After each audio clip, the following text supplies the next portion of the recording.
한 목소리로 합독하시겠습니다. 너희 믿음의 확실함은 불로 연단하여도 없어질 금보다 더 귀하여 예수 그리스도께서 나타나실 때에 칭찬과 영광과 존귀를 얻게 할 것입니다. 아멘.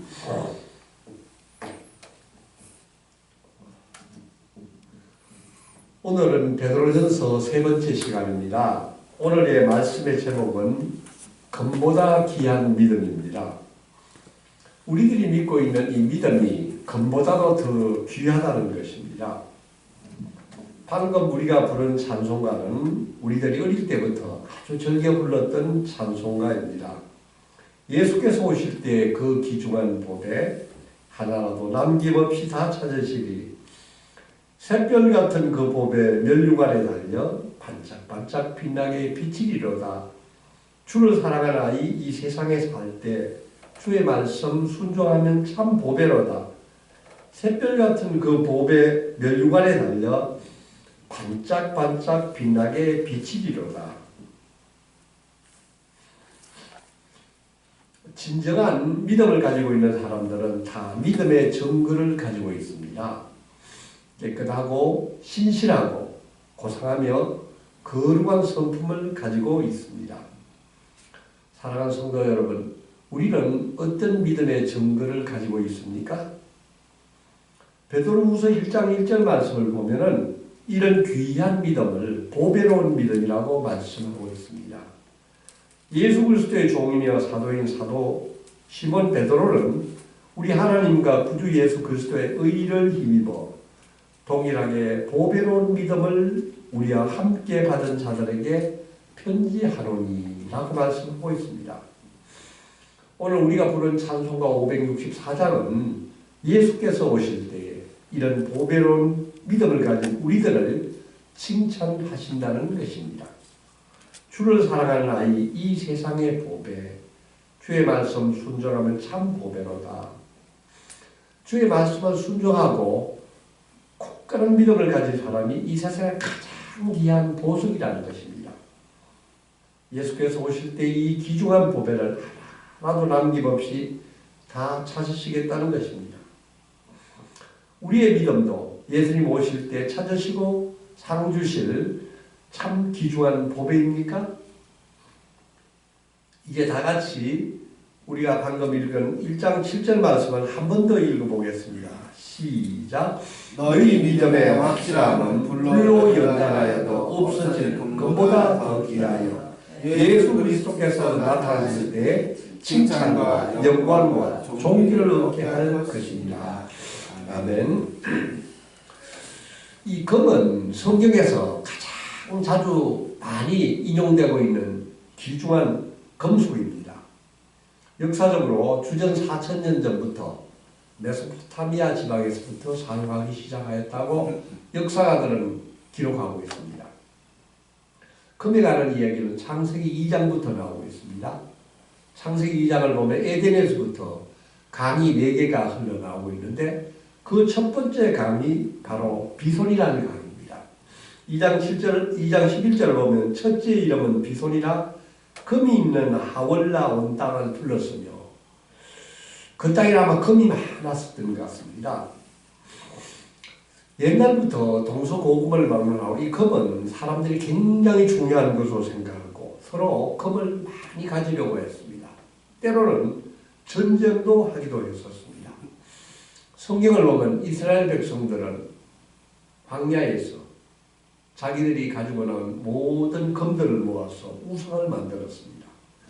모세가 십계명을 받으러 시내산에 올라갔을 때 그 산 밑에서 금송아지를 만들고 그들이 노래를 불렀었습니다. 그들은 또한 금으로 성막의 기구들을 만들고 성전을 건축하는데 참 많은 금을 사용하였습니다. 또한 예수님이 탄생했을 때 먼 길을 달려온 동방박사들이 준비한 예물이 무엇이었습니까? 그것은 바로 황금과 유향과 모략이었다고 나옵니다. 세계사를 보면은 1492년 콜럼버스가 신대륙을 발견하고 계속 항해를 계속했는데 그 콜럼버스가 그 위험한 항해를 한 이유가 무엇이었습니까? 그들이 바로 동양에서 금을 찾으려고 나섰기 때문입니다. 1532년 스페인의 정복자 피사르가 부하 168명을 데리고 남미 대륙을 침략합니다. 이때 남미에는 대제국 잉카가 아주 화려한 문명을 자랑하고 있었습니다. 이들은 이 황제를 사로잡고 황제를 죽이고 거기에 있던 많은 황금을 탈취하기 시작하였습니다. 아프리카의 서부 해안에 보면은 시에라리온이라는 조그만 나라가 있습니다. 인구가 한 800만 명 되는 아주 가난한 나라인데 이 나라에서 어느 날 다이아몬드가 발견되었습니다. 이럴 때부터 비극이 시작되고 많은 사람들이 다이아몬드 광산을 차지하려고 서로 싸움을 벌였습니다. 1985년부터 20년간 거기에는 큰 전쟁들, 내전이 발생하였는데 인구 800만 명의 나라는 20만 명이 죽고 어린이를 포함한 많은 사람들이 큰 부상을 입었습니다. 200만 명의 사람들이 난민으로 발생하였습니다. 만약 이 나라에 다이아몬드 광산이 없었다면 이런 불행이 없었을 것입니다. 이와 같이 우리 인간들은 서로 많은 금과 이 보석을 차지하려고 수단과 방법을 가리지 않고 싸워왔습니다. 그런데 오늘 사도 베드로는 우리에게 말씀하고 있습니다. 우리에게는 있는 그리스도인들의 믿음이 금보다도 훨씬 더 귀하다는 것입니다. 금이 아무리 값하고 귀하다 하더라도 그것은 영원한 것이 아니라는 것입니다. 땅 위에 있는 그 어떤 것도 영원한 것이 없습니다. 금도 마찬가지입니다. 금이 아무리 많다 하더라도 우리가 죽음이 왔을 때는 그것은 우리에게 아무런 소용이 없는 것입니다. 예수님이 우리에게 다시 오셨을 때는 그 금이 정말로 아무런 가치가 없는 것입니다. 그러나 우리에게 남아있는 이 진정한 믿음은 영원히 그 값이 빛나고 반짝반짝 빛난다는 것입니다.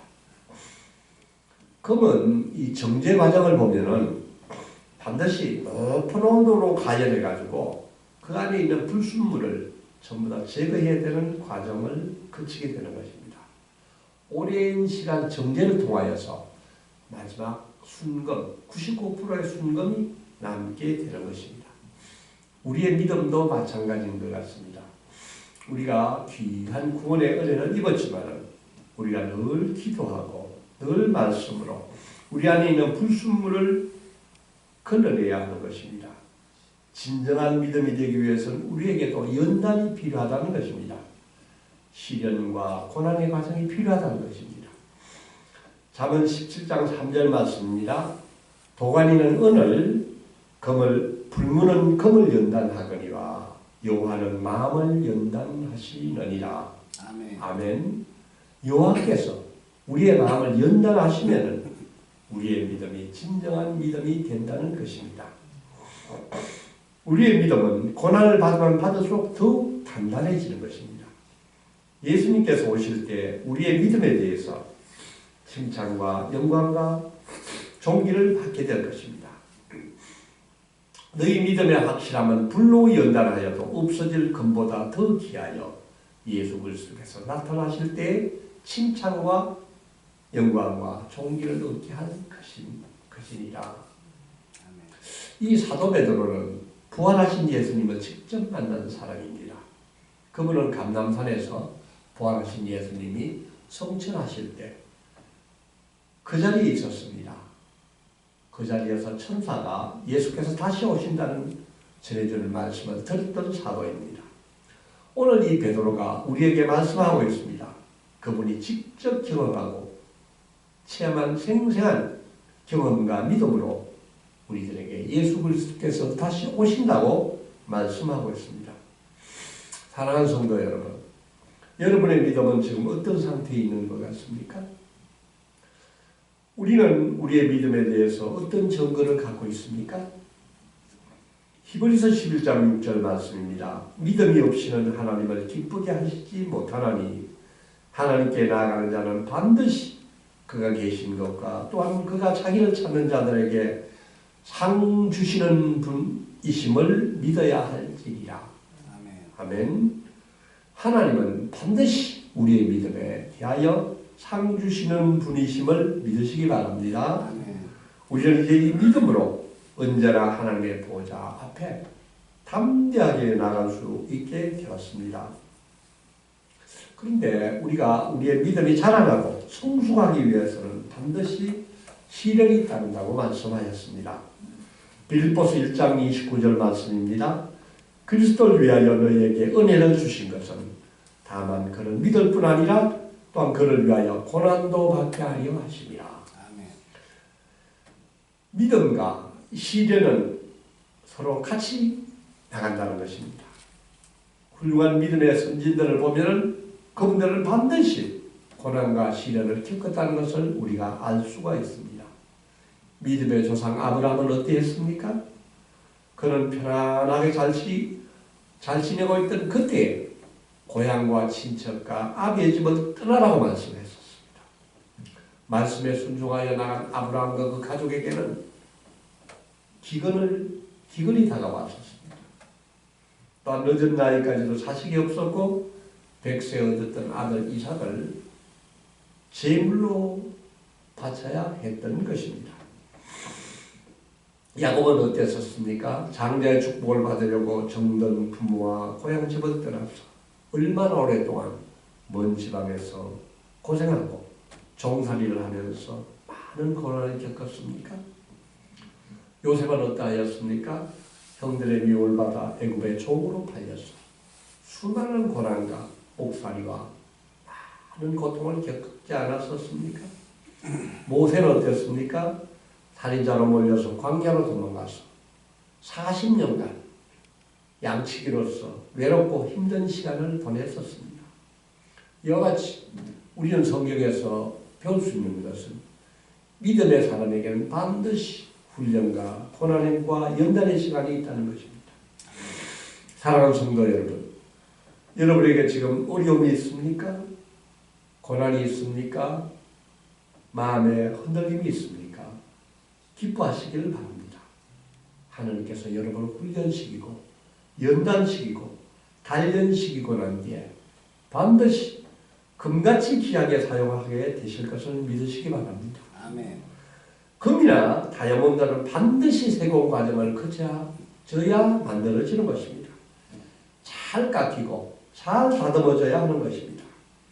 불순물을 제거할 때 비로소 점검이 될 수 있는 것입니다. 오늘 우리는 이 시간에 고난과 시련이 왜 필요한 건지, 고난과 시련 가운데 왜 기뻐해야 되는지에 대해서 같이 살펴보고자 합니다. 첫 번째, 고난과 시련은 우리에게 믿음을 강화시켜 준다고 하였습니다. 로마서 5장 3절 4절 말씀입니다. 다만 이뿐 아니라 우리가 환난 중에도 즐거워하나니 이는 환난은 인내를, 인내는 연단을, 연단은 소망을 이루는 줄 알미로다. 아멘. 아멘. 시련과 고난은 우리에게 인내의 훈련을 하게 하고 반드시 하늘의 소망을 갖도록 하는 것입니다. 우리가 약하고 또 흔들리는 믿음 가운데 있을지라도 이런 훈련과 고난 가운데서 고난을 통하여 우리는 오로지 의지할 것은 인간이 아니고 의지할 것은 보석이 아니고 의지할 것은 재물이 아니라 오로지 절대적으로 하나님 그 한 분만에게 의존할 수밖에 없는 그 굳건한 믿음으로 이 고난은 우리를 성장시켜 주는 것입니다. 내가 가는 길을 그가 아시나니 그가 나를 단련하신 후에 내가 순금같이 되어 나오리라. 두 번째로 고난과 시련은 자신의 믿음이 진짜 믿음인지 가짜 믿음인지를 분별할 수 있게 해주는 것입니다. 저는 이번에 코로나 사태로 여러 가지로 많이 힘이 들었지만 좋은 것도 많이 있다는 것을 깨달았습니다. 많은 사람을 만나지 않고서도 잘 지낼 수 있다는 것을 깨달았습니다.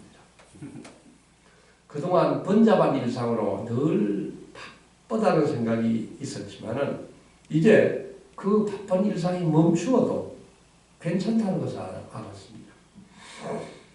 정말 이제는 무엇이 나에게 가장 중요한 것인지, 정말 이제 별 볼 일 없는, 별로 중요한 것이 무엇인지를 분별할 수 있게 되었습니다. 웬만한 일은 그만두어도 전혀 문제가 되지 않는다는 것을 깨달았습니다.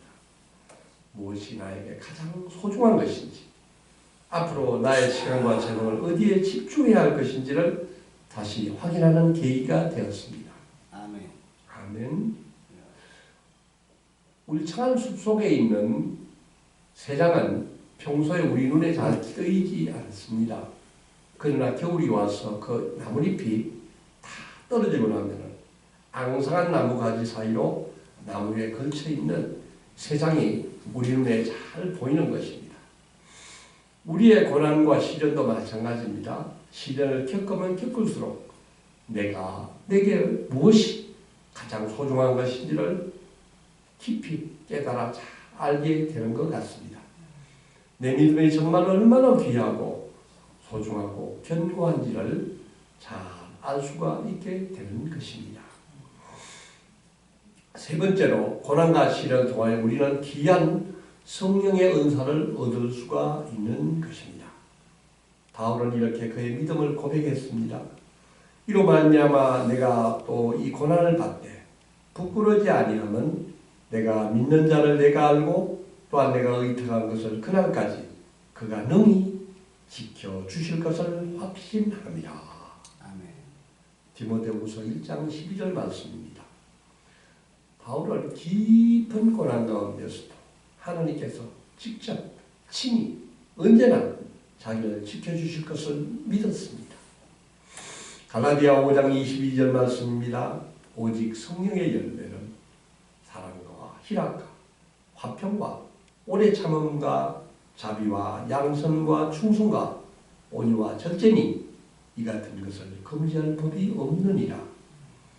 우리는 고난을 통하여서 비로소 오래 참음과 충성과 절제에 성령의 열매를 얻을 수 있게 되는 것입니다.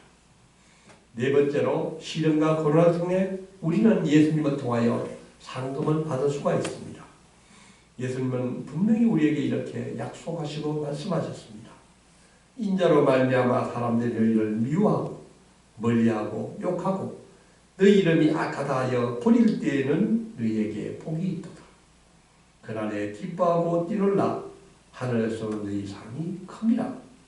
그들의 조상들이 선지자들에게 이와 같이 하였느니라.